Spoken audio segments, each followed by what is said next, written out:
The Joe Rogan Experience. You know, I heard a really great. This is just the beginning of a thought, right? But it came up just somewhere. I was talking to some people about this, and in sports, one of the things, our assumption that men have an advantage over women. Right, in sports. In sports, yeah. Our assumption? Yeah. Well, yeah. Let me expand on it. Our assumption that men have an advantage over women in sports is partially based on the fact that so many of the sports were designed for male bodies. Right, they're optimized for male bodies. Right, basketball, for example. Right. How is that optimized for male bodies? It's like the height of the basket, mm-hmm. The way that the ball moves around, the ball moves around. If we're gonna say that, if we're gonna say that men and women have physiological differences, right? And then we're creating sports, and the sports are sort of tuned to the physiological differences of men rather than women. I think we're splitting hairs here. We're talking about power, speed, athleticism, all those. There's an advantage. Okay, that so males enjoy. When you look at, say, gymnastics, right? Yes. I would say that women, for the events that are in a women's gymnastic competition, right, have an advantage over men, right? Women don't lighter. Women don't compete on the ring hold thing, you know what I mean, right? Men don't compete at some of that crazy bar shit, you know what I mean? Right. It's larger. It's height, it's flexibility. It's there's a lot going on, right? So that's a rare case where women's gymnastics, we've actually created events in that and competitions that only women can do, right? And so we sort of optimized that sport more for a female body, right? What if we did that with a lot more sports, right? And how about this? What if we were able to develop, because again, the rules of the game, right, are not absolute. The rules of the game are things that humans create, right?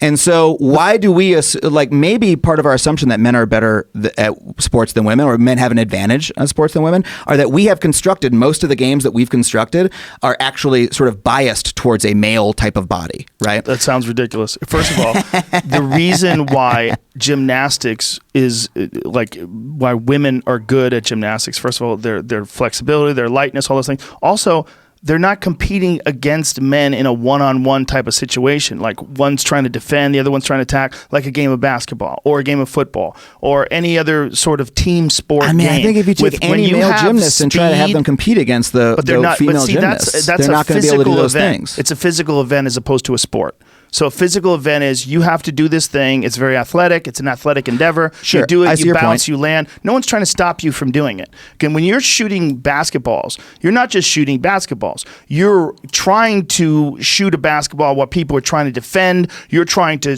juke left and then go right. You're trying to be sneaky. You're trying to shoot from the outside. There's all this shit going on, and a lot of it involves your ability to move fast, to close distance, to have the physical strength to leap up in the air. And there's a huge physical advantage that men enjoy. And this is not because the sport's designed this way. It's because the sport is very simple. There's a basket on one side, a basket on the other side. You got to get it in here. They got to get it in there. Ready, go. If you're faster and you're stronger, you'll be able to accomplish that better. Males are faster and stronger. There's a reason why there's a male and a female division. It's not that these sports were designed for males. It's that men are physically bigger and stronger and faster. These are physiological advantages. You can have a thing like a gymnastics balance beam event where women are going to shine because they're lighter and more flexible and they can do things with their body that men can't because of the shape of all the mass, all the different things. But that's rare. That's the outlier. I don't think we actually disagree that much. The reason it's rare is because historically we've created most of our sports around things that men have the advantage in. You're not wrong that sports are most sports involve speed and power. Most sports. Yeah, but why men have an advantage in speed and power? I know, but we created those sports, right? Right. What would we possibly be able to create where women would have an advantage that is an athletic event where a man's speed and power does not give him an advantage? I mean, look, man. This is not again. Like I said, this is the beginning of a thought, right? I'm trying to use this as a thought experiment, as sort of like a possibility opening device, right? But so you postulated, hey, now you make a fair point that there's a difference between individual athletic events like gymnastics and competitive one-on-one or events like grappling or basketball or something like that, right? And so, and again, I'm thinking this through myself as I'm talking about it, right? But like, I don't think it's impossible that you could come up with a one-on-one competition that privileges that is designed around the same athletic qualities that make a woman give her an advantage in a certain gymnastics event. I don't think there's any reason you couldn't do the same thing find a one-on-one competition that did the same thing, right? There's also what could it be? Here's an example. For instance, I believe, I'm not sure. I'm not 100% sure, but I believe in like shooting events, right? For example, that women and men are on a level playing field, correct? Or that sort of air rifle sort of thing. That like there are events, right? There do exist athletic events where you can have men and women in direct competition with each other, right? Where that event is not designed around a particular facet of a male or female body, right? My point is, look, men have. Do you agree that men have run the country and the world for like most of civilization, and almost every country? Okay, great. So men have been the ones setting up the sports. So the fact that, as you say, it's rare that we have sports that are sort of more designed around a female. The differences between women as opposed to men, right? I think that might be because men have been setting up all the sports, right? And so my there's point a lot of is sports that women gravitate towards. How do you mean? There's sports that women gravitate towards that they really enjoy. Like women's volleyball. It's huge, right? Oh, no. There's many sports exist. that women have traditionally gravitated towards. Gymnastics, as you said earlier, is a perfect example. But those probably way more women involved in gymnastics than men. Oh, absolutely. But those are the sports that get the less attention, right? Gymnastics and we have gets huge amounts of attention. It sure does. It's one of the rare examples of like ones where that is a real female forward, female first sport, right? You know what one bothers me the most is the volleyball. Why is that? Because the girls have to dress like hoes. Like even in the Olympics, they wear thongs. Can you imagine if fucking basketball players had to dress like that? Yeah. That's fucked up, man. Well, I think they can choose what they're wearing. I think they can. What's the her Egyptian name? team, the Muslim Egyptian team, they dress in traditional garb. What's the name of the volleyball player who has the black tape on? Very famous. They're the two women from the U.S. They're very famous volleyball players whose names I can't remember. They probably aren't complaining about what they're wearing. They're probably choosing what they're wearing. I don't know. I don't think anyone's forcing them to wear that stuff.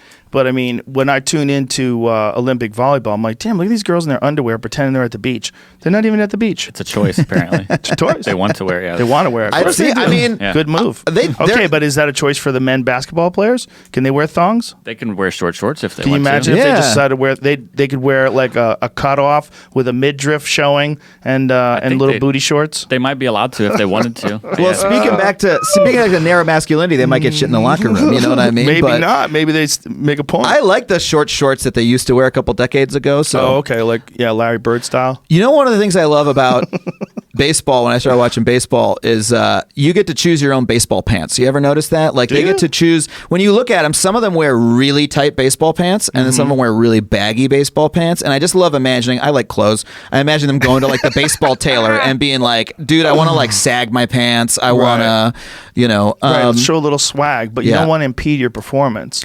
So do you think the tight would be better as you're running? Like if swimmers shave their bodies to be more aerodynamic, I mean, how much really, if you're just running to first base, how much does like baggy pants, the wind catching the baggy pants, could that for real? Well, you look at like Manny Ramirez had like the baggiest pants, I remember, and like you had to imagine that guy was like a little bit suboptimal with his baseball pants. Maybe he just he was always big-ass pulling them up thighs. and stuff. Yeah, maybe he had big ass thighs, and they only feel good with baggy pants. Let me just put a bow on what I was trying to get at earlier, right? Because I know I was sort of like getting to a pretty spacey place.